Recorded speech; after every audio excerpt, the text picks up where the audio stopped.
Imaginons que vous démarrez de zéro. Vous n'avez jamais ou rarement porté le costume, si ce n'est à quelques mariages.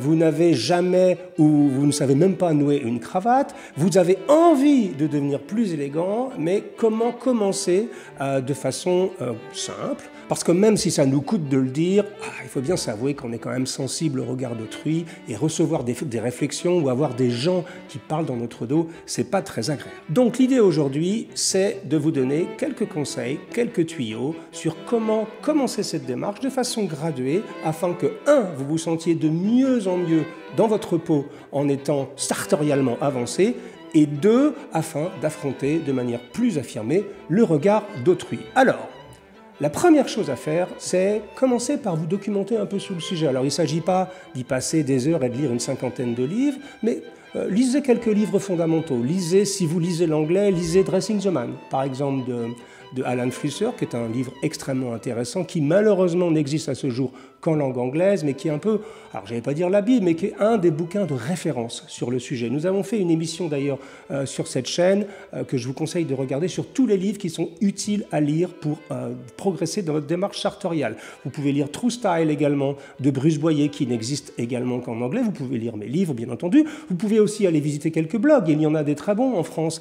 Bon, il y a Bonne Gueule, il y a Parisian Gentleman, il y a Jamais Vulgaire, il y a Very Good Lord, il y a même les forums. Donc, glanez un tout petit peu d'informations ici et là pour commencer à comprendre comment tout ça fonctionne et pour glaner un peu d'inspiration. Donc ça, c'est la première chose. Commencez par vous éduquer petit à petit sur le sujet. Le deuxième conseil qui va vous paraître un tout petit peu bizarre, mais qui est très très important. J'ai les yeux qui sont souvent très agressés par une chose toute simple, qui même si vous ne vous habillez pas de façon élégante, peut-être parfois particulièrement inesthétique, c'est faites attention à vos ceintures. Il n'y a rien de pire qu'une ceinture qui clash. Vous voyez, moi j'ai vu des gens porter des pantalons de coton, des chinos comme on dit, relativement élégants, mais avec une ceinture, mon Dieu, complètement contrastée, donc qui n'allait pas du tout avec le pantalon et qui vraiment créait un accident visuel. Donc ça, c'est le premier conseil, faites attention à vos ceintures. Bon, moi personnellement, j'en porte pas ou peu, très rarement. Je préfère les bretelles ou les pattes de serrage, mais si vous portez des ceintures, déjà c'est le premier pas à faire. Faites attention à ce que votre ceinture, surtout si vous avez un petit peu d'abdomen, ça arrive souvent, bon, à mon âge, ça arrive assez fréquemment, au passé la cinquantaine, mais même si vous êtes jeune, faites attention à vos ceintures. C'est mon conseil numéro 2. Mon conseil numéro 3, qui serait le premier vrai conseil sartorial, c'est achetez-vous une belle paire de chaussures en cuir, c'est-à-dire une vraie paire de souliers. On en a parlé de nombreuses fois, notamment sur notre chaîne anglaise avec Sonia. On a en mémoire notre dentiste, notre ami dentiste chilien Eduardo Mann, qui nous rendait visite à Paris et qui voulait participer à la signature de mon premier livre, la dédicace de mon premier livre Parisian Gentleman. Mais comme beaucoup de gens aujourd'hui, Eduardo s'habillait de façon un peu décontractée, en jean, avec une petite chemise. Et donc nous l'avons accompagné chez nos amis de Alten-Bottier à Paris et nous lui avons fait acheter sa première vraie paire de souliers en cuir. Et je peux vous dire que instantanément, lui-même d'ailleurs s'en est rendu compte, il est devenu depuis un aficionado des souliers de chez Alten, instantanément c'était plus le même homme. Une vraie paire de souliers, commencez par des derbies. Ça peut se porter avec un jean, ça peut se porter avec un pantalon de coton, ça marche très bien avec tout, mais vous allez voir que, vous allez vous sentir tout de suite un autre homme, et que 2, visuellement, ça va tout de suite vous faire passer dans une autre catégorie. Donc, c'est le conseil numéro 3, achetez-vous une vraie belle paire de souliers en cuir. Petit conseil au niveau des souliers, si vous voulez avoir une paire de souliers polyvalente, commencez par une paire de souliers marron foncé. Ça va à peu près avec tout. Ne commencez surtout pas avec une paire de souliers noirs, parce qu'un jean avec une paire de souliers noirs, c'est pas beau, ça marche pas. Alors, je ne vais pas dire que ça se fait pas, vous faites ce que vous voulez, mais c'est vraiment pas très heureux, comme disait ma maman. Donc, une paire de souliers, vous savez, aujourd'hui avec les patines, vous pouvez foncer. Prenez pas une paire de souliers marron trop clair, mais une jolie paire de derby marron foncé, ça ira à peu près avec tout, et instantanément, vous allez d'un seul coup progresser sur l'échelle sartoriale. Mon conseil numéro 4, c'est de changer de pantalon. Alors, quand je vous dis de changer de pantalon, Faites juste l'essai. Allez chez mon copain Julien Scavini, par exemple. Ça coûte pas très cher, à 150, 200 euros. Vous pouvez avoir une belle paire de chinos en coton, par exemple, pour l'été, ou un très joli pantalon de flanelle. Vous voyez, ça, c'est pas un investissement énorme. Mais achetez-vous un pantalon de coupe classique. Alors, soit avec des pinces, soit sans pinces. Donc, vous verrez sur le site de Scavini. Mais il y a plein d'autres endroits où vous pouvez acheter un beau pantalon. C'est tout simple. C'est vraiment acheter un joli pantalon classique et acheter une chemise. Une simple chemise. Pour certains d'entre vous, commencer par une chemise, c'est peut-être même la première chose à faire. Je me présente d'ailleurs devant vous, c'est peut-être la première fois dans l'histoire des discussions sartoriales que je me présente non seulement sans cravate, mais en plus sans veste et avec une chemise qu'on appelle à col boutonné. On appelle ça en anglais un button-down collar, donc un col boutonné qui est un petit peu plus décontracté qu'un col de chemise classique. Alors, cette chemise d'ailleurs, elle est assez rigolote, je l'aime beaucoup. C'est une chemise en denim de coton, en selvedge japonais, donc là, c'est pas, hein, ça a l'air d'être une chemise en jean, non, c'est pas vrai du tout, au contraire, c'est très souple, et c'est de la maison, alors je ne sais pas le prononcer, Gyapu ou Gyapu, G-Y-A-P-P-U, on vous mettra le lien dans la description de cette vidéo. C'est un jeune entrepreneur français qui fait des jolies chemises et qui est passionné par la culture japonaise, et ça, c'est une toile de denim japonais qui est très intéressante et surtout très agréable à porter. Mais je l'ai portée aujourd'hui juste pour vous montrer que si vous démarrez de quasiment rien, je peux vous garantir qu'un joli pantalon avec une jolie chemise à col boutonné, alors peut-être pas en jean, je vous conseille plutôt de commencer avec une chemise bleue ou avec une chemise blanche même à col boutonné avec un joli pantalon, et d'un seul coup, vous allez devenir plus élégant. Et je peux vous garantir qu'avec ça, vous n'allez pas créer de choc au bureau ou au lycée ou à l'université. Vous arrivez juste avec une jolie chemise, un pantalon tout simple, une jolie paire de souliers. Vous pouvez mettre, je ne sais pas, jeter un petit sweater sur vos épaules. Vous voyez, quelque chose de relativement sobre et simple. Et là, d'un seul coup, petit à petit, vous allez voir que votre environnement non seulement va s'adapter visuellement à votre tenue, mais qu'en plus, vous allez commencer à engranger quelques compliments. Parce qu'aujourd'hui, vous savez, nous vivons dans une civilisation où il est tellement facile de se démarquer, tout le monde s'habille plus ou moins de la même manière, il y a un vrai uniforme aujourd'hui, hein. Le t-shirt avec des choses inscrites dessus, le pantalon en jean ou alors le pantalon de coton, les trainers, les sneakers, j'ai rien contre les sneakers puisqu'on a fait une émission récemment dessus, enfin c'est devenu un peu l'uniforme, notamment dans la tech industry. Quand je vais aux États-Unis avec Sonia, on est toujours mort de rire parce que tout le monde nous regarde, parce que nous, on est toujours habillés en costume, en cravate, etc., comme si nous avions l'uniforme du businessman, et en fait, le regard est complètement tronqué, puisque en fait, les vraies personnes qui s'habillent en uniforme, c'est justement les gens qui, soi-disant, sont des rebelles, mais qui, aujourd'hui, s'habillent un peu tous pareil. Donc, vous voyez, simplement, donc, je reprends une paire de souliers, un joli pantalon classique et une chemise à col boutonné, et d'un seul coup, vous allez vous sentir un autre homme avec votre environnement, et petit à petit, vous allez habituer votre environnement et votre entourage à cette nouvelle façon de vous vêtir. Mon conseil numéro 5, et là, on monte d'un cran, c'est commencer donc par à vous acheter une veste sport. Alors, qu'est-ce qu'on appelle une veste sport? C'est pas une veste de survêtement, hein. C'est pas une veste pour faire du sport. Quand on dit veste sport dans le jargon sartorial, c'est une veste qui n'est pas une veste de costume, qui est une veste dépareillée, c'est-à-dire un blazer. Alors un blazer, c'est plutôt généralement bleu. C'est bien de commencer par un blazer. Vous pouvez commencer par un blazer droit, avec des boutons métalliques, si vous voulez avoir un air un peu plus nautique, ou vous pouvez commencer avec des boutons bleus.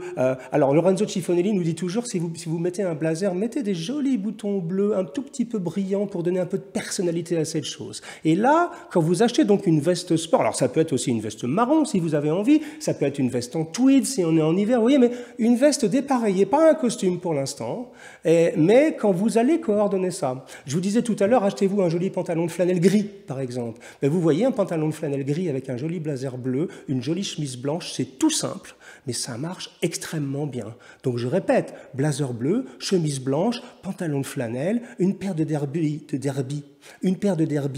marron foncé, et d'un seul coup, vous commencez à vraiment entrer dans le monde de l'élégance masculine. Et là encore, On ne va pas parler de votre dos. Évidemment, si vous vous pointez à l'université habillé en costume 3 pièces avec des broches partout, avec une cravate extrêmement voyante, avec une pochette, avec des bijoux partout, évidemment, on va parler dans votre dos. Mais si vous commencez comme ça, petit à petit, vous allez voir que c'est le chemin à prendre. Et tous mes conseils valent pour que vous soyez au collège, que vous soyez au lycée, à l'université, ou que vous soyez d'ailleurs déjà extrêmement installé dans la vie. Là, nous sommes dans une courbe de progression extrêmement prudente, extrêmement sobre, mais qui va vous amener petit à petit à d'abord vous sentir bien vous-même dans votre peau et à pouvoir affronter le regard et les éventuels colibés d'autrui avec beaucoup plus d'assurance. Donc c'était mon conseil numéro 5, achetez-vous une jolie veste sport. Si j'étais vous, je commencerais par un blazer bleu. Je sais que Sonia aime bien les vestes sport marron. Je sais que certains d'entre vous aiment bien les vestes en tweed qui sont assez faciles à porter parce que c'est un aspect un tout petit peu plus sport. Bref, une veste dépareillée, ce sera votre première veste à acheter. Ensuite, conseil numéro 6, donc vous voyez, vous avez déjà progressé, vous êtes déjà un tout petit peu équipé. Évidemment, quand je dis achetez-vous une ou un, alors une paire de chaussures ou une paire de pantalons ou une chemise, évidemment, si vous pouvez, achetez-vous au moins 2, 3 paires de chaussures, parce que vous allez vite découvrir que vous allez prendre goût à tout ça. Et que petit à petit, ça va devenir une deuxième nature. Vous allez avoir envie de plus en plus de vous habiller, en tout cas plus souvent. Alors, il n'est pas question d'aller à l'université, au bureau, habiller toujours de la même manière. Donc, si vous pouvez, faites des économies. Aujourd'hui, ça coûte pas très cher de s'habiller de façon élégante. Vous savez, c'est une idée reçue. Tout le monde nous dit, oui, mais monsieur Jacomet, vous vous habillez en grande mesure, la démarche sartoriale, c'est compliqué au niveau financier, etc. Non, pas du tout. Nous avons fait plusieurs émissions sur le sujet, avec le marché de seconde main, avec les ventes privées, avec l'explosion des boutiques en ligne, avec l'explosion même du sur-mesure, entre guillemets, industriel. Aujourd'hui, franchement, ça coûte pas beaucoup d'argent et je pense que d'ailleurs, ça coûte même moins cher de s'habiller avec quelques pantalons de flanelle ou de coton, une ou deux vestes sport, 2 ou 3 paires de jolis souliers, avec quelques belles chaussettes d'ailleurs également. N'oublions jamais les chaussettes et bonjour à nos amis de mes chaussettes rouges. La chaussette, ça peut vraiment changer beaucoup de choses. Donc vous voyez, tout ça parfois peut coûter moins cher qu'un t-shirt de marque, qu'une paire de Nike ou qu'un survêtement Adidas. Alors, encore une fois, j'ai rien contre tout ça, mais c'est juste pour vous dire que tout ça est une question de perception et que s'habiller de manière élégante ne coûte pas forcément plus cher que s'habiller comme tout le monde dans la rue. Une fois que vous serez arrivé là, vous allez être prêt à changer un tout petit détail. Et au lieu de porter donc une chemise à col boutonné, eh bien là, vous êtes prêt à porter une chemise à col normal. Alors, le problème des cols de chemise, c'est qu'il y a autant de cols que d'appellations, et ça dépend des pays. On appelle ça les cols français ou les cols italiens. Alors, on va dire, pour résumer, un col non boutonné, quand il a les pointes relativement longues, comme celui-ci, alors celui-ci est boutonné, mais imaginez qu'il ne soit pas boutonné, on va bien sûr vous mettre des images à l'antenne. Quand il a des pointes relativement longues, on appelle ça plutôt un col français. Quand les pointes sont un tout petit peu plus courtes et plus écartées, on a tendance en France à appeler ça un col italien. Mais enfin, il y a énormément d'appellations. Allez par exemple chez Howards à Paris, rue d'Amsterdam, notre copain Frédéric Costa. Quand vous entrez dans la boutique Howards, si vous avez juste envie de comprendre ce que c'est un col de chemise, allez chez Howard, vous regardez, je crois que dans sa boutique, alors je ne crois pas, j'en suis sûr même, il a une exposition de tous les cols qu'il a fait, qu'il a créé, depuis qu'il a ouvert Howards depuis plus de 20 ans. Et vous allez voir, c'est vachement intéressant de voir toutes les possibilités que vous avez. Mais le simple fait de mettre une belle chemise blanche ou une belle chemise bleu ciel ou une belle petite rayure sobre, mais avec un col non boutonné, un vrai col ouvert, vous n'avez même pas besoin à ce stade de mettre une cravate, hein, un joli col ouvert avec un beau blazer, un pantalon de flanelle et tout de suite là, vous allez vraiment vous sentir de mieux en mieux. Petit point de détail, s'il vous plaît, évitez ces tout petits cols minuscules. Alors je ne comprends pas pourquoi. Je m'évertue à dire ça en permanence. Même les grandes marques de mode, style Hugo B et Giorgio A et d'autres, font de la publicité pour ces minuscules cols de chemise. D'ailleurs, quand on les voit à la télé, moi, ça me fait marrer parce que généralement, les nœuds de cravate, ils sont plus gros que les cols. Enfin, il y a quelque chose qui ne fonctionne pas en termes de proportion. Alors, tout ça est subjectif, mais quand même, ouvrons les yeux. Un joli col ouvert qui passe. Alors, le petit truc, c'est que normalement, faites en sorte que votre col passe légèrement sous le revers de votre veste, et là, vous entrez dans le vrai monde de l'élégance. Ça, c'était mon conseil numéro 6, donc passez à une vraie chemise, des vraies chemises à col ouvert. Vous pouvez aller, par exemple, chez les Anglais.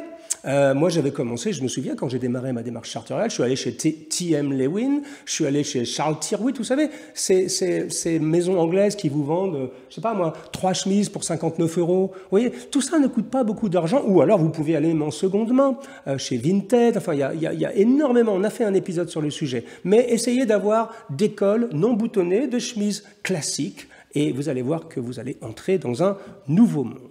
Mon conseil numéro 7 est sans doute le plus important, ou je dirais le premier vrai geste sartorial. Et contrairement à ce que vous pourrez croire, il ne s'agit pas d'une cravate, mais de ce petit objet, de ce petit accessoire aussi incroyablement beau, aussi incroyablement inutile qu'indispensable. Il s'agit de la pochette ou du mouchoir de poche. Et je peux vous dire que quand vous êtes déjà en blazer avec une belle chemise, pas de cravate pour l'instant, et que vous voulez vraiment progresser d'un cran, jetez un mouchoir dans votre poche poitrine. Ça peut paraître un peu stupide comme geste, mais je peux vous garantir que c'est un petit accessoire qui fait une énorme différence. Subitement, vous changez de catégorie, vous rentrez dans une zone complètement différente, parce que tout le monde va remarquer, mais c'est très discret. Mais tout le monde va remarquer que vous avez un petit mouchoir de poche. C'est un petit objet qui coûte, je sais pas, vous pouvez en trouver à 10 €, 15 €, 20 €. Chez Simono Godard, c'est une trentaine d'euros. C'est les plus beaux mouchoirs du monde. Cocorico, c'est une très belle entreprise française. Mais un mouchoir de poche, commencez toujours par un mouchoir de poche avant une cravate. D'ailleurs, moi, quand je vais dans des réunions où je sais que les gens ne seront pas cravatés, où je sais que ce sera un tout petit peu plus décontracté, mais je veux quand même rester élégant, je peux porter une veste sport avec un col ouvert, sans cravate, mais je mets toujours une pochette. Et pour moi, c'est peut-être le premier vrai pas dans une démarche sartoriale, c'est d'ajouter ce petit accessoire qui, d'un seul coup, va faire en sorte que vous entrez dans un autre monde, littéralement. Alors, vous entrez dans un monde addictif, vous allez voir que parce que le mouchoir, tout le monde se dit, il est gentil Jacob, mais enfin, un mouchoir, c'est quand même pas très compliqué, c'est un petit bout de temps. Là, précisément, c'est pas compliqué, mais ça change tout. Alors, au niveau du pliage, il y a même des gens qui ont écrit des livres sur comment plier une pochette. Vous pouvez avoir ce qu'on appelle la pliure TV fold en anglais. Vous mettez un petit morceau de carton pour que ça soit complètement droit. Moi, c'est pas ce que je préfère. Après, vous avez des pliages à 1 pointe, à 2 pointes, 3 pointes. Enfin, tout ça est extrêmement compliqué. Personnellement, moi, j'aime bien littéralement jeter mon mouchoir dans ma poche poitrine. Alors, on appelle ça un puff. Je ne sais pas comment on pourrait traduire ça en français. Grosso modo, je mets juste un mouchoir comme ça et il vit un tout petit peu sa vie. Mais c'est un geste qui est extrêmement intéressant et qui va vous faire gagner en élégance et surtout qui va ajouter une touche de personnalité. En fait, en gros, quand quelqu'un va vous regarder et je dis « Tiens, ce garçon, bon, d'abord, il a des chaussures correctes, il a un pantalon plutôt bien, il a un blazer et il a un mouchoir de poche. » Tiens, ce garçon ou cet homme, il a l'air intéressant, ou il a l'air d'avoir quelque chose à dire. Ou, vous voyez, autant la cravate peut être critiquée encore, et à mon avis à tort, mais on peut comprendre que certaines personnes disent, voilà, ils sont obligés de porter la cravate parce que c'est le dress code d'une banque, par exemple, ou d'une compagnie d'assurance. Autant le mouchoir de poche, personne ne vous obligera jamais à porter un mouchoir de poche, mais vraiment, ça peut faire toute la différence. Donc c'était mon conseil numéro 7, dès que vous le pouvez, mettez une pochette dans votre poche poitrine. Alors, maintenant, la cravate. Alors, le grand sujet du XXIe siècle, ça fait très très très longtemps que le port de la cravate n'est plus une obligation dans bon nombre d'entreprises et d'ailleurs, il devient de plus en plus rare. Moi-même, j'ai été estomaqué de me retrouver dans des meetings dans des grandes entreprises, des grandes corporations américaines et la grande majorité des gens, pour ne pas dire la totalité des gens, se faisaient un honneur de ne justement pas porter de cravate. Moi, j'aime la cravate. Je trouve que c'est un objet absolument magnifique. Alors, comment commencer pour ne pas choquer autrui? Parce que ça, c'est peut-être l'instrument sartorial, c'est peut-être l'accessoire sartorial le plus difficile à manier quand vous démarrez. Alors, le conseil qui me vient de ma femme, Sonia, on a beaucoup étudié le sujet ensemble, et elle m'a dit, et elle a raison, c'est que la cravate la plus facile à porter, n'est pas la cravate unie, parce que la cravate unie, ça fait tout de suite un peu formel. Au contraire, la cravate la plus facile à porter, alors c'est ce qu'on appelle la rep tie ou la regimental tie en anglais, alors on va dire la cravate à rayures, tout simplement, qui est une cravate un tout petit peu plus sport. Et vous allez voir que c'est la cravate qui passe le mieux, c'est un peu la cravate passe-partout. Vous pouvez la mettre avec un blazer, avec une veste sport, vous pouvez la porter sur une chemise, ça fait pas formel, ça fait décontracté, et ça donne un air un tout petit peu, alors j'allais dire rebelle, non, mais c'est vraiment l'une des cravates les plus polyvalentes qui existent sur le marché. Pour la petite histoire, les Anglais aiment porter les cravates, donc les regimental tie, parce que bon, la tradition anglaise, c'était que chaque gentleman club, chaque club d'aviron, chaque club de sport avait sa cravate. Donc faites gaffe, si vous allez dans un endroit où il y a une cravate qui dit quelque chose, et d'ailleurs même dans les clubs militaires, faites attention à ne pas porter une cravate d'un club auquel vous n'êtes pas adhérent. Bon, ça c'est un tout petit point de détail. Mais les Anglais aiment porter les cravates, donc on va dire même les Européens en général, aiment porter les cravates avec la rayure qui monte vers l'épaule gauche.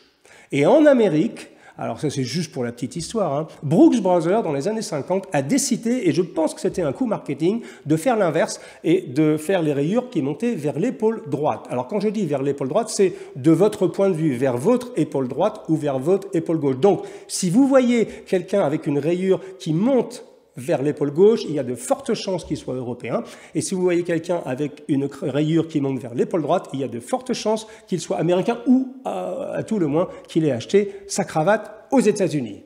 Petite parenthèse fermée, la cravate à rayures, regimental tie, rep tie comme on dit, c'est absolument génial, c'est facile à porter et c'est sans doute la première cravate à acquérir dans votre démarche sartoriale. Alors bien sûr, le problème avec la cravate, c'est qu'il va falloir que vous appreniez à nouer le nœud. N'achetez pas une cravate avec un élastique, hein, ça c'est pour les gamins. Et surtout, ne faites pas comme beaucoup de gens, j'ai vu beaucoup de gens, vous savez ce qu'ils font? Ils se font faire un nœud par quelqu'un qui sait faire, et après ils rentrent chez eux, et ils enlèvent la cravate comme ça, par-dessus la tête, et ils essayent de garder le nœud constamment. Faites pas ça, parce que un, ça va abîmer votre cravate, et deux, votre nœud, au bout d'un moment, il va se casser la figure, quoi. Enfin, c'est quand même pas très très compliqué d'apprendre à faire un nœud de cravate. Alors il y a le nœud simple, on a fait plusieurs émissions sur le sujet, il y a des milliers et des milliers de tutoriels sur YouTube. Franchement, essayez-vous à faire un nœud de cravate, apprenez le nœud simple, le four in hand, comme on dit en langue anglaise.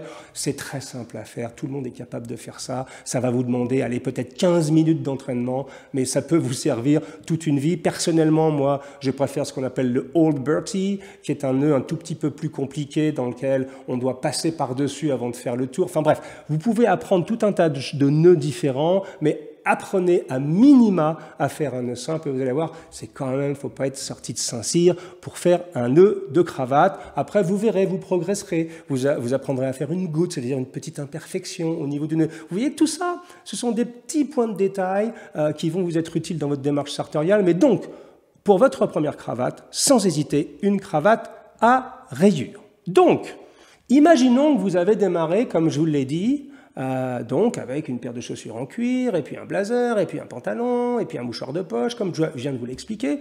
Peut-être qu'il s'est passé, on va dire, 6 mois, peut-être même 1 an, vous avez pris votre temps. Vous avez pris votre temps pour commencer à vous sentir bien dans votre nouvelle façon de vous habiller. Vous avez pris votre temps pour ne plus subir les colibés de vos collègues ou de vos copains d'école. Quand vous êtes rendu à cette étape-là, on va dire peut-être quelques mois après le démarrage, ou peut-être une année, peut-être que vous êtes prêt, finalement, à sauter dans le grand bain, comme on disait chez moi, et à acheter votre premier costume. Alors, un costume, c'est quoi? C'est, contrairement à une veste dépareillée, c'est un objet vestimentaire dont la veste et le pantalon sont faits du même tissu. C'est ce qu'on appelle donc un costume. Alors, on a fait de nombreux épisodes, regardez sur la chaîne Discussion Sartoriale, Sartorial Talk si vous parlez anglais, j'ai fait de nombreux épisodes sur le sujet, quels sont les premiers costumes à acheter. Bon, alors évidemment quand je dis un costume, on parle de l'échelle sartoriale, hein, c'est-à-dire que vous arrivez au moment où vous pouvez commencer à expérimenter le fait d'aller au lycée, à l'université, au travail, avec un costume. Vous n'êtes pas obligé de mettre une cravate tout de suite. Allez-y doucement, mettez un costume avec une pochette, ça marche très bien. Mais enfin, un costume, généralement, c'est quand même mieux de le cravater. Et là, bon, un costume gris au costume bleu, c'est vraiment le B à bas. Une fois que vous en êtes rendu là, le ciel commence franchement à s'ouvrir et vous pouvez commencer à envisager d'aller vers des costumes à motifs. Alors, qu'est-ce que c'est qu'un costume à motifs? Au lieu d'avoir un costume bleu ou un costume gris, vous pouvez commencer à vous aventurer sur les pentes, certes un peu glissantes au début, mais extrêmement agréables, de la rayure ou du prince de Galles. Je pense que quand vous en êtes arrivé à ce niveau de l'échelle sartoriale, vous pouvez commencer à vous amuser avec les rayures, avec le prince de Galles. Bon, le carreau, pour moi, c'est un tout petit peu plus sport. Je ne suis pas un très grand fan des costumes à carreaux, mais évidemment, si vous avez envie de le faire, vous pouvez le faire sans aucun souci. Alors évidemment, quand vous rentrez dans le monde des motifs, il va vous falloir maîtriser quelques règles. Alors il y a une règle fondamentale à maîtriser. Alors, quand je dis une règle, encore une fois, c'est des conventions, mais enfin là, ça tombe sous le sens. Donc, la règle numéro 1, c'est si, par exemple, vous voulez porter un costume à rayures avec une cravate à rayures, c'est très joli, et une chemise unie, faites en sorte que la rayure de votre costume soit de taille différente de la rayure de votre cravate. Donc, si vous avez une petite rayure sur votre costume, mettez une grosse rayure sur votre cravate. Donc, même motif, deux tailles différentes. C'est assez facile à retenir. Alors nous, avec Sonia, des fois, on s'amuse à faire 3 rayures, c'est-à-dire une rayure sur le costume, une rayure sur la chemise, une rayure sur la cravate. Toujours la même règle, 3 échelles différentes. Petite rayure sur le costume, rayure un tout petit peu plus conséquente sur la chemise et rayure beaucoup plus importante sur la cravate, ou l'inverse est vrai aussi. Alors vous allez voir que quand vous allez entrer dans ce monde merveilleux du mélange des motifs, parfois ça peut devenir presque addictif, mais ça reste vraiment extrêmement excitant. Et donc, si vous voulez commencer à vous amuser à mélanger différents motifs, alors là, la règle est inverse. C'est-à-dire, si vous, par exemple, vous voulez une veste à carreaux, eh bien, vous voulez mettre une cravate à pois, par exemple, alors là, j'exagère un tout petit peu, mais eh bien, il faut au contraire que ça soit de taille similaire. Donc, pour résumer, motif similaire, taille différente, motifs différentes, taille similaire. Petite veste à carreaux, petit pois. Gros carreau sur votre veste, gros pois sur votre cravate. Alors généralement, on ne mélange pas les carreaux et les rayures, mais là on rentre dans un autre monde encore un tout petit peu plus avancé. Donc là, vous êtes arrivé à votre achat de votre premier ou vos premiers costumes avec des motifs. Donc là, vous êtes commencé à être relativement haut sur l'échelle sartoriale, et là, vous arrivez au croisement. Moi, je me souviens toujours, je raconte toujours cette histoire, parce que vous savez peut-être pas, je suis un grand amateur de vin, et un jour, avec notre ami Lyle Roblin, que je salue au passage, qui est le photographe de notre livre de Italian Gentleman, qu'on a écrit avec mon épouse, Sonia, et on était en Toscane, à côté de Florence. Et moi, je suis un grand amateur de vin, et je ne pouvais pas faire l'économie de ne pas aller visiter des caves de vin, de goûter un petit peu du vin toscan que j'adore. Et on s'est retrouvés, je me souviens fort bien, il était 11h du matin, et on cherchait des caves pour déguster. Et là, on s'est retrouvés dans une rue, et il y avait 2 directions. Il y avait Montepulciano à gauche, et il y avait Montalcino à droite. Alors les amateurs de vin vont comprendre ce que je suis en train de raconter, c'est que Montepulciano, le Vino Nobile de Montepulciano est un nectar de vin que j'adore, mais le Brunello de Montalcino, qui est d'un autre village toscan, est aussi une merveille de vin. Donc, eh bien, dans l'art sartorial, c'est la même chose, vous vous retrouvez maintenant au croisement, costume croisé ou costume 3 pièces.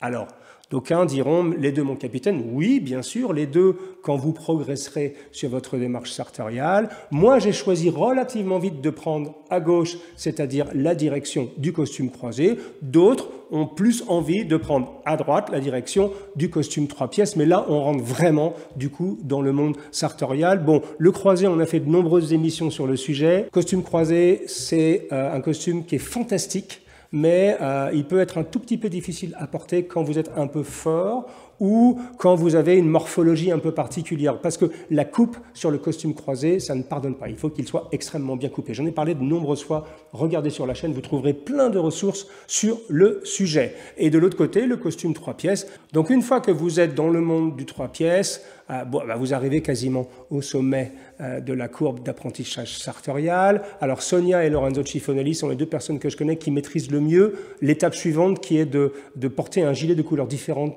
que votre costume. Alors là, on rentre vraiment dans le mode expert, mais c'est quelque chose que moi-même je maîtrise encore assez mal par rapport à Sonia et évidemment Lorenzo qui connaît ça par cœur. À partir de ce moment-là, chers amis, comme disent les Américains, the sky is the limit. Il n'y a plus de limite parce qu'à ce moment-là, vous êtes bien, c'est facile pour vous d'aller au bureau, en costume, en croisé, en 3 pièces, en veste sport, avec cravate, sans cravate, avec une ascotte, avec une épingle sur votre cravate, avec, je ne sais pas, une boutonnière, avec, bien sûr, une montre, quelques bracelets si vous avez envie. Après, là, vous pouvez commencer vraiment à vous amuser avec tout ça, mais parce que vous êtes en confiance et que vous avez fait l'effort pour que votre environnement professionnel ou familial se soit habitué à votre nouvelle façon de vous habiller, mais à partir de ce moment-là, vous pouvez tout vous permettre, les patines sur les souliers, plein de choses. Alors, encore une fois, c'est un peu addictif, on y prend goût très vite, cette chose-là, et en fait, ce qui est intéressant dans la démarche sartoriale, que je viens de vous expliquer, alors on est vraiment parti de zéro pour arriver presque au sommet de la pyramide, c'est que tout ça, ça amène énormément d'abord de jouissance intérieure, mais ça amène aussi un petit peu d'exigence. Sur cette chaîne, nous avons des gens qui nous écoutent, qui nous suivent même, et qui même parfois commentent nos émissions, et qui nous disent « Cher Monsieur Jacomet, moi je ne m'habille pas, je ne suis pas du tout dans ce monde-là, mais j'aime bien vous écouter parce que ça réattire mon attention sur des données comme l'élégance, comme l'exigence, comme le soin, comme la politesse, comme les manières. Vous voyez ce que je veux dire? Alors, ne croyez pas que les gens qui entament cette démarche sartoriale sont tous des gens hyper coincés et hyper sophistiqués qui passent 3 heures tous les matins devant le miroir. Moi, ce n'est pas mon cas. Je peux vous dire, Sonia, par exemple, elle est capable de s'habiller en 10 minutes. Elle regarde, elle va dans sa garde-robe, elle regarde, elle porte souvent le costume et le tailleur, c'est très joli pour une femme, un tailleur. Elle prend une veste, elle sait, alors bien sûr, elle a l'œil, c'est notre job, elle sait coordonner tout de suite la bonne cravate, la bonne pochette, et en 10 minutes, un quart d'heure, elle est prête à partir. Même chose pour moi. En fonction de mon humeur, en fonction de qui je vais rencontrer, eh bien, tout ça devient presque un jeu d'enfant. Donc, souvenez-vous, n'allez pas trop vite, démarrez avec des choses simples, comme je viens de vous l'expliquer. Faites en sorte que vous-même vous sentiez à l'aise dans votre peau, vous soyez de plus en plus en confiance pour affronter le regard, si ce n'est les colibés d'autrui, et vous verrez que petit à petit, vous allez changer de peau, et ça peut avoir un impact assez positif sur votre vie, mais nous y reviendrons dans un prochain épisode de nos discussions sartoriales. À bientôt, chers amis, et surtout, habillez-vous, ne restez pas en pyjama toute la journée, pour l'amour du ciel. Au revoir mes amis.